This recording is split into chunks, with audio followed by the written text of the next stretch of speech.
Hi, this is Scott Carbonara, the leadership therapist, with your Lead to Engage thought for the day. A little bit of background. I've worked in change management and communication for many, many years as a consultant, and I can tell you, I have helped organizations through mergers, through acquisitions, through system changes, leadership changes, even times of scandal and crisis where damage control was needed. And what I can tell you is this: even organizations with the strongest culture, the most positive culture, often struggle to get it right when it comes to communication. Now, you add a crisis and it gets even worse. The COVID-19 crisis took everyone by surprise, and many leaders were left with nothing more to do than to wing it. The problem is, winging it doesn't often work. Imagine that you're a captain taking a ship out to open seas. If you can't communicate effectively with your crew, there could be a mutiny. People could jump overboard. You could run aground. You could sink when you hit the first large swell. So I want to talk about 4 ways to improve communication, not just around times of crisis,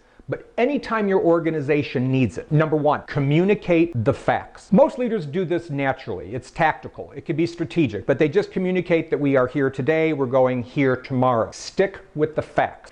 But when you're sticking with the facts, remember that you want to be able to communicate things that are true, positive, and helpful. A lot of the communication I've seen doesn't include all of those elements. How important is it? My wife has a friend who works in the ER, and of course they're treating a lot of COVID-19 patients, but she keeps asking, so how many patients are we treating here? What she wants to know really is, how likely am I going to be exposed to someone that I either work with or a patient that comes in here? Now, the hospital might have a very good reason why they're not sharing that information.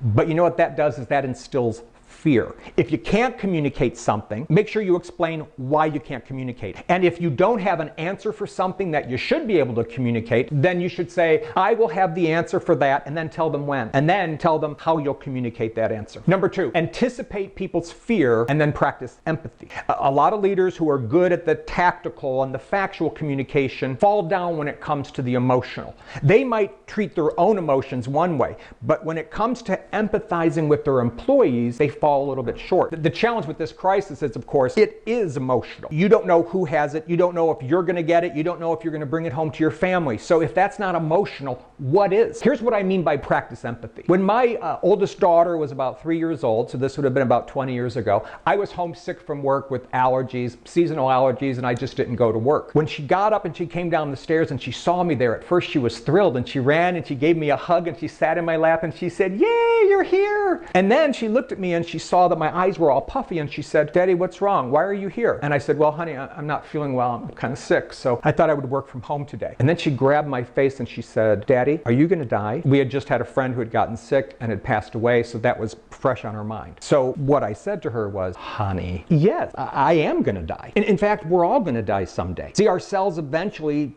stop regenerating, and then that leads to death. Now, why don't you go ahead and play?" Had I said that, that would have sent her into premature therapy. So instead, I didn't just answer her factually, but I answered her with empathy, understanding what was behind her question. "Honey, Daddy has allergies. You have them sometimes too. You know how your eyes get puffy, your nose gets stuffy? That's all I have right now, so that's why I'm not going to work. Now, what can I get you for breakfast?" Do you see the difference between those two? Using empathy and communication requires that you act like a real human. If you have fears, state them. If you're frustrated about the situation, it's okay to tell your employees, "I'm frustrated too." If you're concerned about how the company is going to survive, it's okay to say, "Wow, I've been shaking my head as well." But remember, what you want with your empathy is to tilt people toward that thing called hope. Don't you have plenty of reasons to think that we're going to get through this? We got through World War I, World War II, we got through the Spanish flu, we got through Y2K, we got through the last recession, the last crisis economically. So you have plenty of reasons that you can tell your employees of why you think that this time too, that you're going to be okay. Balance the fact with empathy. Tell people what to expect next. You might be getting real-time questions that you don't know the answer to, and it's perfectly acceptable to say, "We haven't figured that out yet." Don't make stuff up. That is the wrong answer. Secondly, don't tell them stuff that they don't need to know. What you can do is you can tell them, "We're going to find that answer. We hope to have it by the end of the week, and I will communicate it to you." Or how are you communicating? Is it a corporate email, a corporate voicemail? Will you call them personally? What you don't want to have happen is the rumor mill to kick in and people start getting all information through the least reliable source. And finally, number 4, instead of making promises, offer up guiding principles. Yeah, with merger and acquisitions, with downsizing, people's very first question they want to know is, am I still going to have a job? Look, you can't make promises. In fact, I worked with one leader recently, a vice president. The first thing his employees asked are we going to be laid off? And he said, no, we will find something for you all to do. None of your jobs are going to be cut.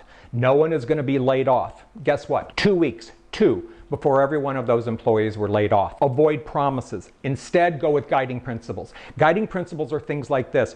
We are committed to doing the best we can do to make sure that you, our employees, and your families stay safe in this time. Secondly, we're going to try to find a best way to care for our customers. And third, we of course have to look at what is best for the organization so that we can all have jobs and provide something that our customers need. Connect the dots with guiding principles. Don't offer empty promises that many times you can't fulfill. This is Scott Carbonara, the Leadership Therapist. If I can help you or your team and coach you through your change process or help you with some of your communication plans, please reach out to me at leadtoengage.com.